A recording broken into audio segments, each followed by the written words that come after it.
Hello everyone, very good morning to all of you. आज के video में 4 अप्रैल 2025 के करंट अफेयर कवर करेंगे। सभी न्यूज़ इंपॉर्टेंट हैं, वीडियो को अंतिम तक ध्यान से देखिएगा। करंट अफेयर की पीडीएफ आप डेली के डेली मेरे टेलीग्राम ग्रुप से डाउनलोड कर सकते हैं। टेलीग्राम का लिंक वीडियो के डिस्क्रिप्शन में दिया हुआ है। पहले कल के क्वेश्चन की बात करेंगे। कल मैंने आपसे मॉडर्न हिस्ट्री का क्वेश्चन पूछा था। मेरा सवाल यह था कि second round table summit conference जो है ये कौन से शहर में आयोजित करी गई थी। जिन लोगों ने भी आंसर किया है लंदन, उन सभी का आंसर सही है।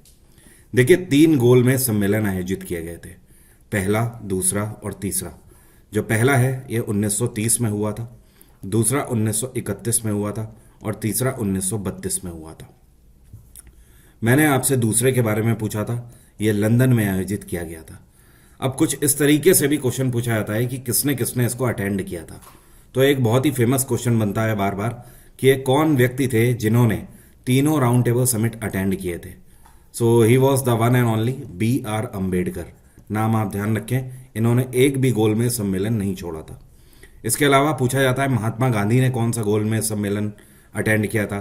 तो महात्मा गांधी ने कांग्रेस को रिप्रेजेंट किया था दूसरे गोल में सम्मेलन में। और इसके अलावा एक क्वेश्चन और पूछा जाता है कि कौन सा राउंड टेबल समिट है जिसको मोहम्मद अली जिन्ना ने अटेंड नहीं किया था। तो जिन्ना ने पहले और दूसरे राउंड टेबल को अटेंड किया था, तीसरे को अटेंड नहीं किया था। वेल, कुछ ऐसे स्टूडेंट जिन्होंने बहुत अच्छे से आंसर दिया हुआ है, तो मैं रैंडम उनके नाम ले रहा हूं। एक तो हैं बबली सराफ, दूसरे हैं सुशांत, तीसरे हैं सचिन यादव, चौथे हैं आयम मोक्षिता, पांचवें हैं मुमताज खातून और उसके बाद हैं निशा यादव और भाग्यलखी बरुआ। ये कुछ ऐसे स्टूडेंट हैं जिनके मैंने रैंडम नाम लिए हैं। बट इसका मतलब ये नहीं कि बाकी लोगों के आंसर सही नहीं है। ज़्यादातर लोगों ने लंदन सही आंसर दिया है। आगे बढ़ने से पहले आपको बता दूं, अगर स्टैटिक जीके में आपको कोई भी समस्या हो रही है तो मेरी स्टैटिक जीके की पहले से थेरी वाली बुक, जिसमें टैबुलर फॉर्मेट में मैंने स्टैटिक जीके में 81 से ज़्यादा टॉपिक कवर किए हुए हैं और 2100 से ज़्यादा प्रीवियस ईयर स्टैटिक जीके के क्वेश्चन सॉल्यूशन के साथ दिए हुए हैं। ये किताब हिंदी और इंग्लिश में है, अमेजॉन पर है। इसका लिंक वीडियो के डिस्क्रिप्शन में है। साथ में अभी हाल ही में एक नई बुक भी लॉन्च करी है जिसमें स्टैटिक जीके के प्रीवियस ईयर क्वेश्चन है। साथ में इस किताब की खास बात यह है कि 2024 तक के जितने भी एसएससी में या दूसरे एग्जाम्स में पूछे गए स्टैटिक जीके के क्वेश्चन हैं वो सब मैंने इसमें इंपॉर्टेंट सॉल्यूशन के साथ दिए हुए हैं। इस किताब की एक और खास बात है कि इसमें मैंने ये तो मेंशन किया ही है कि कौन से एग्जाम में कौन सा स्टैटिक जीके का क्वेश्चन पूछा गया। साथ में ये भी मेंशन किया गया है शिफ्ट वाइज कि कौन से टॉपिक से कितने क्वेश्चन पूछे गए हैं। जैसे इंडस वैली सिविलाइजेशन से कौन से वर्ष में ज़्यादा क्वेश्चन पूछे गए हैं और किस में कम पूछे गए हैं। तो इस किताब के सैंपल भी अमेजॉन पे है, आप 2 से 4 पेज इनके देख भी सकते हैं। सभी बुक्स के लिंक वीडियो के डिस्क्रिप्शन में है। आप कहीं पर भी रहते हो, किसी भी स्टेट में या यूटी में, आसानी से मेरी बुक्स को ऑर्डर करके अपने घर मंगा सकते हैं। अब शुरू करेंगे आज के करंट अफेयर। अभी हाल ही में रिजर्व बैंक ऑफ इंडिया की तरफ से आरबीआई के डेप्यूटी गवर्नर के रूप में किसको अपॉइंट किया गया है। तो आरबीआई की मॉनेटरी पॉलिसी कमेटी की जो मीटिंग है, इसके लिए आरबीआई डेप्यूटी गवर्नर के रूप में अपॉइंट करी गई हैं पूनम गुप्ता।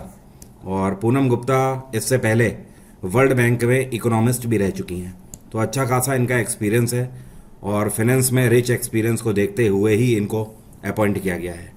आरबीआई की एक बहुत ही इंपॉर्टेंट मीटिंग भी होने वाली है मॉनेटरी पॉलिसी की, और ये 7 अप्रैल से लेकर 9 अप्रैल तक चलेगी। उसमें पूनम गुप्ता अब हिस्सा लेंगी। रिजर्व बैंक ऑफ इंडिया की स्थापना 1935 में करी गई थी। इसका हेडक्वार्टर है मुंबई और आरबीआई के इस टाइम पे गवर्नर हैं संजय मल्होत्रा। कौन है? संजय मल्होत्रा।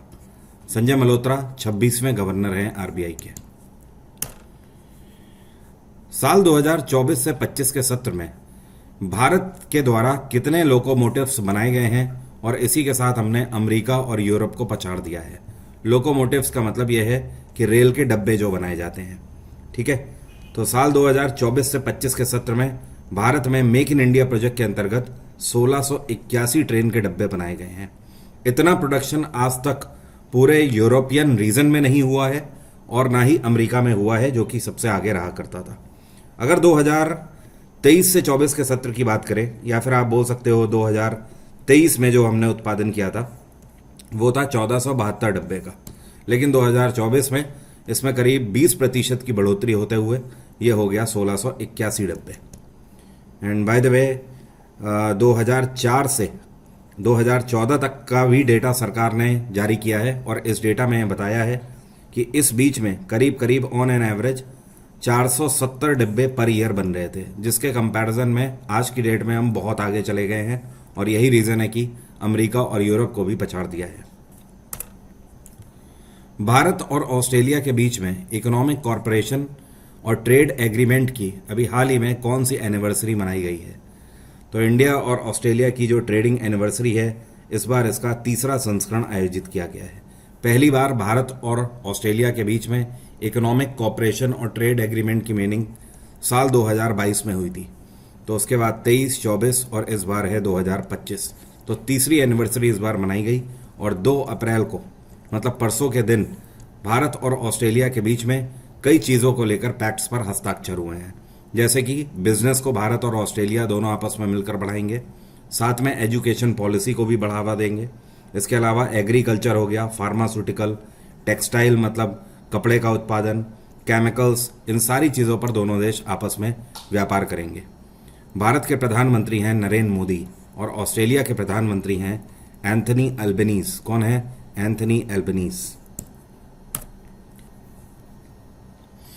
ये कौन सा राज्य है जिसको कुंभकोणम पान के पत्ते के लिए और साथ में थोवलाई फूल की माला के लिए हाल ही में जीआई टैग दिया गया है? तो ये राज्य है तमिलनाडु। अब देखिए, पान के पत्तों की कई सारी प्रजातियां होती हैं, जैसे कि बनारस में जो पत्ता उगाया जाता है उसको बनारसी पान का पत्ता बोलते हैं। उसी तरीके से तमिलनाडु में रामेश्वरम वाले रीजन में ये पान का पत्ता उगाया जाता है और इसको बोला जाता है कुंभकोणम पान। ठीक है। और इसी तरीके से ये जो आपको पिक्चर में फूल दिखाई दे रहे हैं ना, और ये यहाँ पर भी दिखाई दे रहे हैं, इनको बोला जाता है थोवलाई फूल। पूरे भारत में ये फूल सिर्फ तमिलनाडु रीजन में ही उगाए जाते हैं।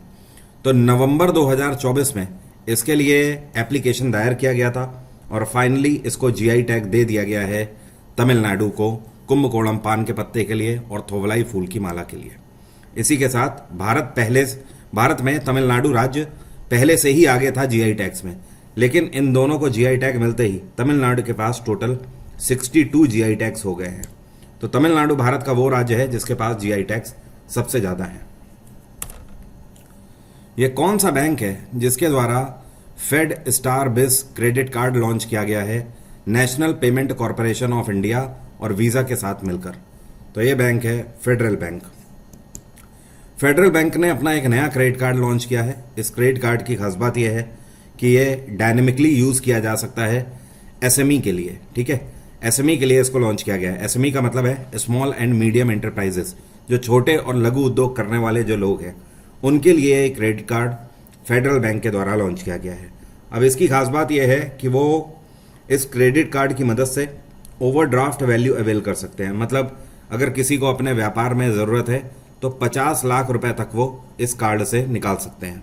लेकिन हाँ, टाइम के साथ उन्हें देना भी पड़ेगा, अदरवाइज क्रेडिट कार्ड में जो ब्याज है वो कहीं ज़्यादा लगता है।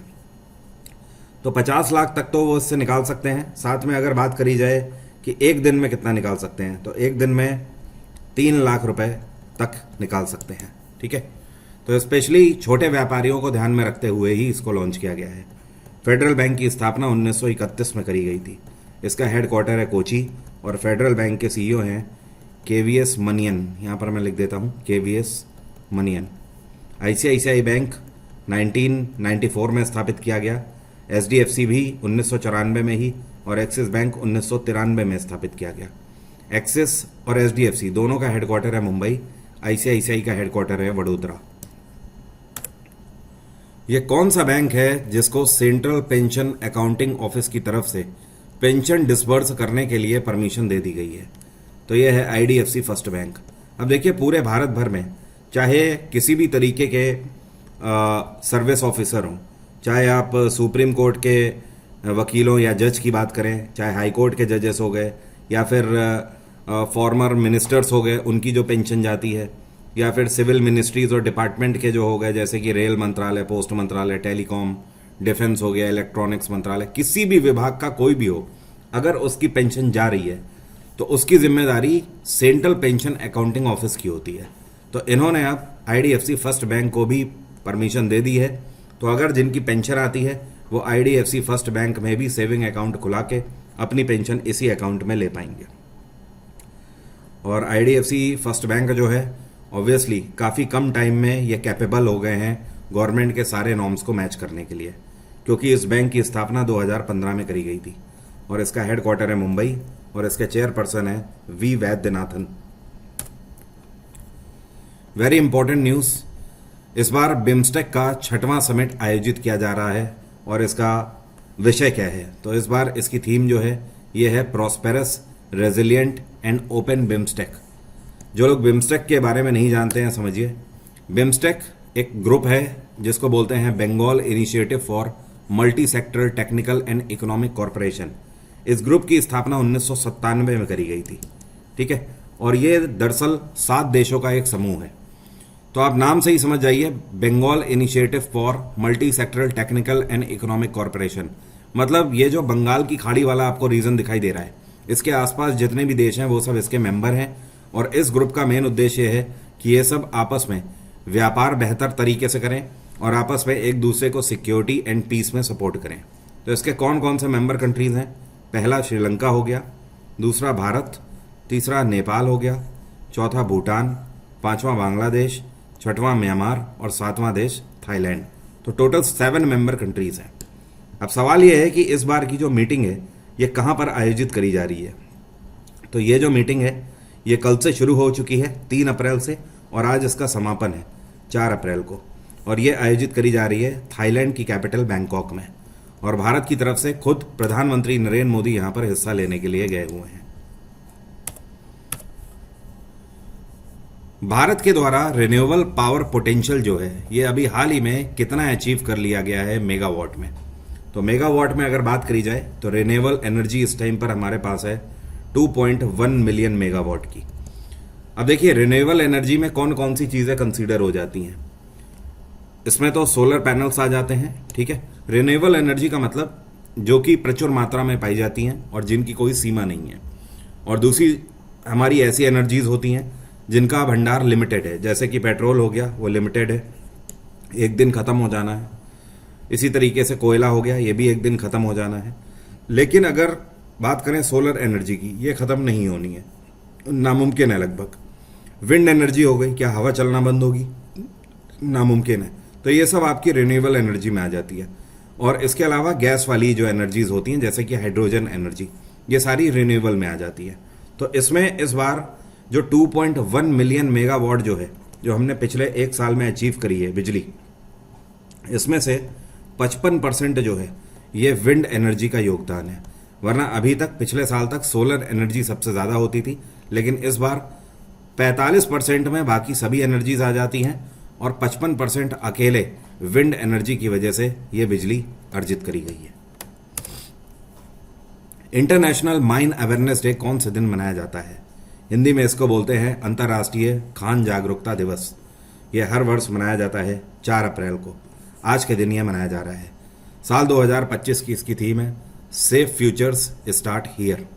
यह दिवस मनाए जाने के पीछे का मेन उद्देश्य यह है कि दुनिया भर में आज की डेट में लगभग हर एक देश माइनिंग कर रहा है, खनन कर रहा है, मतलब ज़मीन के नीचे खुदाई करके मिनरल्स की पैदावार कर रहा है। अब ऐसे में जो खुदाई करने वाले जो लेबर्स हैं उनका भी ध्यान रखना बहुत ज़रूरी है, जो माइन वर्कर्स हैं। तो इनके लिए हर गवर्नमेंट को प्रॉपर नॉर्म्स अप्लाई करने चाहिए, उनकी सेफ्टी का ध्यान रखना चाहिए, और अगर कोई इंजरी होती है या फिर कोई कैजुअलिटी हो जाती है तो उनके घर वालों के लिए भी एक्स्ट्रा पर्क होने चाहिए ताकि उनके घर वालों की देखभाल हो सके और जीवन यापन हो सके। पहली बार ये दिवस साल 2006 में लॉन्च किया गया था यूनाइटेड नेशंस के द्वारा। भारत की एक कौन सी यूनियन टेरिटरी है जहां पर पहली बार महिलाओं के लिए फ्री बस सर्विस की शुरुआत करी गई है? तो यह है जम्मू कश्मीर। और जम्मू कश्मीर के मुख्यमंत्री उमर अब्दुल्ला के द्वारा इसकी शुरुआत करी गई है हरी झंडी दिखाकर। जम्मू कश्मीर के अंदर JNK रोड ट्रांसपोर्ट कॉरपोरेशन की जितनी भी बसेज हैं उसमें से किसी भी बस में जम्मू कश्मीर की कोई भी महिला फ्री ऑफ कॉस्ट और इंडिपेंडेंट ट्रैवल कर पाएगी। तो महिलाओं के हितों के संरक्षण के लिए इस योजना की शुरुआत करी गई है। इससे पहले दिल्ली में भी शुरुआत करी गई थी महिलाओं के लिए फ्री बसेस की, लेकिन वो बहुत टाइम हो गया, करीब उसमें 6-7 साल हो गए उस स्कीम को। जम्मू कश्मीर में लेट ही स्टार्ट हुई बट अंततः स्टार्ट हो गई है। जम्मू कश्मीर के लेफ्टिनेंट गवर्नर हैं मनोज सिन्हा। जो आपको पिक्चर में दिख रही हैं इनका नाम है निहारिका सिंघानिया। हाल ही में इन्होंने कौन से स्पोर्ट में गोल्ड मेडल जीता है भारत के लिए? तो ये गोल्ड मेडल लाई हैं इक्वेस्टेरियन में, मतलब घुड़सवारी में। और ये जो घुड़सवारी का जो टूर्नामेंट था ये इस बार बेल्जियम में आयोजित किया गया। कहाँ पर? बेल्जियम में। और इसका नाम भी आपको ध्यान रखना होगा, इसको बोलते हैं एज़लहॉफ। मैं यहाँ पर लिख देता हूँ, एज़लहॉफ CSI लियर। तो एज़लहॉफ CSI लियर टूर्नामेंट जो है ये कहाँ हुआ? ये बेल्जियम में हुआ और इसी में निहारिका सिंघानिया ने गोल्ड जीता है घुड़सवारी में। ये कौन है जिन्होंने अमेरिकन ग्रैंड प्रिक्स अपने नाम किया है 2025 का? आपको याद होगा अभी कुछ ही दिन पहले चाइनीज ग्रैंड प्रिक्स हुआ था, लेकिन अब अमेरिकन ग्रैंड प्रिक्स हुआ है। तो अमेरिकन ग्रैंड प्रिक्स को इस बार जीता है फ्रांसिस्को बेगानिया ने। किसने? फ्रांसिस्को बेगानिया। और इन्होंने दरअसल जिनको हराया है ये है मार्क मार्क्वेस। क्या नाम है? Marc Marquez. लेकिन इनकी गाड़ी क्रैश कर गई इसमें, मतलब दुर्घटनाग्रस्त हो गई है। तो बेसिकली तो कम होता है किसी रेस में इस तरीके से दुर्घटनाग्रस्त हो जाना कार का, लेकिन जब भी एक्सीडेंट होते हैं तो फिर बहुत बड़े एक्सीडेंट होते हैं, क्योंकि ऑब्वियस ही बात है स्पीड इसमें बहुत होती है इन रेस में, फार्मूला 1 में। तो फ्रांसिस्को बेगानिया गोल्ड पे रहे हैं, मतलब नंबर 1 पे। और दूसरे नंबर पे जो रहे हैं ये हैं एलेक्स मार्क्वेस। और तीसरे नंबर पे जो रहे हैं इनका नाम है फैबियो डी। क्या नाम है? Fabio D. बाकी प्रॉपर मैंने PDF पर दे दिया है, आपको पता रहता है PDF में मैं काफ़ी अच्छे से चीज़ों को एक्सप्लेन करके दे देता हूँ टेबल के फॉर्मेट में, तो वहाँ से एक बार आप देख लीजिएगा। और जो मैंने आपको PDF दी है ना, उसमें 2024 के जितने भी ग्रैंड प्रिक्स विनर्स हैं वो सब मैंने टेबल में आपको दिए हैं। साथ में ध्यान रखिएगा 2025 का जो चाइनीज़ ग्रैंड प्रिक्स हुआ है, क्या आप जानते हैं किसने जीता है? ये जीता है ऑस्कर पियास्त्री ने। ऑस्कर पियास्त्री अभी मुश्किल से 4-5 दिन पहले ही हुए हैं ये विनर, और इनके बारे में मैंने आपको बताया था। ये मैक्लारेन टीम से बिलोंग करते हैं। और जो फ्रांसिस्को हैं ये बुगाटी टीम से बिलोंग करते हैं। GSP 3.0 चल रहा है टेक्स्ट बुक पर, जिसको बोलते हैं गारंटीड सिलेक्शन प्रोग्राम। आप इसको ज्वाइन कर सकते हैं SSC के 2025 के किसी भी एग्जाम के लिए। अगर आपका CGL में सिलेक्शन नहीं होता है तो आपके पूरे पैसे इसमें रिफंड हो जाते हैं। बैच में मैक्सिमम डिस्काउंट के लिए आप मेरा डिस्काउंट कोड सुल्तान अवेल कर सकते हैं। जैसे ही आप ये कोड लगाएंगे, नॉर्मली 8% डिस्काउंट रहता है, इस कोड को लगाते ही 28 से 30% का डिस्काउंट आपको वहाँ पर तुरंत के तुरंत अप्लाई बटन पे क्लिक करने पर मिल जाएगा। एल्गोरिदम अवेलेबिलिटी पर होता है, कभी 28% तक हो जाता है, कभी 30% तक हो जाता है। तो ये मैक्सिमम डिस्काउंट है इस टाइम पर सुल्तान कोड की मदद से। GSP के अलावा आप टेक्स्ट बुक में कोई और भी अगर बैच अवेल करना चाहते हैं तो मेरे कोड से कर सकते हैं, ये हर एक बैच के लिए सुटेबल है। CPO अगर इस बार आपका टारगेट है तो उसके लिए भी स्पेशल बैच है। स्टडी नोट्स, प्रैक्टिस नोट्स हो गए, 4500 से ज़्यादा आपके मॉक टेस्ट हो गए। आपको तो पता ही है, इंडिया हो या पूरी दुनिया हो, मॉक टेस्ट का पहला नाम टेक्स्ट बुक है। तो इसके मॉक टेस्ट के अलावा आप ये मान लीजिए कि बहुत ही मुश्किल हो जा रहा है इस टाइम पर सिलेक्शन। तो अगर आपको मॉक टेस्ट देने हैं तो टेक्स्ट बुक से बेहतर कुछ भी नहीं है। CHSL 2025 अगर टारगेट है तो उसके लिए भी Tier 1 एंड Tier 2 का पूरा बैच लॉन्च्ड है, आप इसे भी ज्वाइन कर सकते हैं। मेरी जो क्लास GSP में चल रही है ये सुबह 7:30 बजे ज्योग्राफी की चल रही है और उसके बाद 9 बजे चल रही है हिस्ट्री की। ज्योग्राफी ख़त्म होते ही मैं इसमें स्टार्ट करूँगा पॉलिटी, और इधर हिस्ट्री ख़त्म होते ही मैं इसमें इकोनॉमिक्स स्टार्ट करूँगा। अब मेरा आज का सवाल है आपसे, जो इंद्रधनुष होता है ये हमेशा सूर्य से किस डायरेक्शन में बनता है या फिर कहाँ पर बनता है? Like rainbow is always formed in direction of sun, सूर्य की दिशा में या फिर सूर्य के विपरीत दिशा में, कोहरे में बनता है हमेशा या फिर सूर्यास्त के समय में बनता है? कमेंट बॉक्स में लिखकर बताइए। आज की बात यहीं तक रहेगी। बाकी मैंने आपको बता ही दिया है, SSC text book YouTube channel पर मैं डेली क्लास ले रहा हूँ स्टैटिक GK की और GS के क्वेश्चंस की। रात में 8 बजे अभी ये टाइम बदल के हो गया है, पहले सुबह 10 बजे आती थी। तो रात में 8 बजे अगर आप मिलना चाहते हैं मुझसे लाइव तो आ जाइएगा SSC text book YouTube channel पर। Thank you so much, have a nice day, take care, bye bye, आपका दिन मंगलमय हो।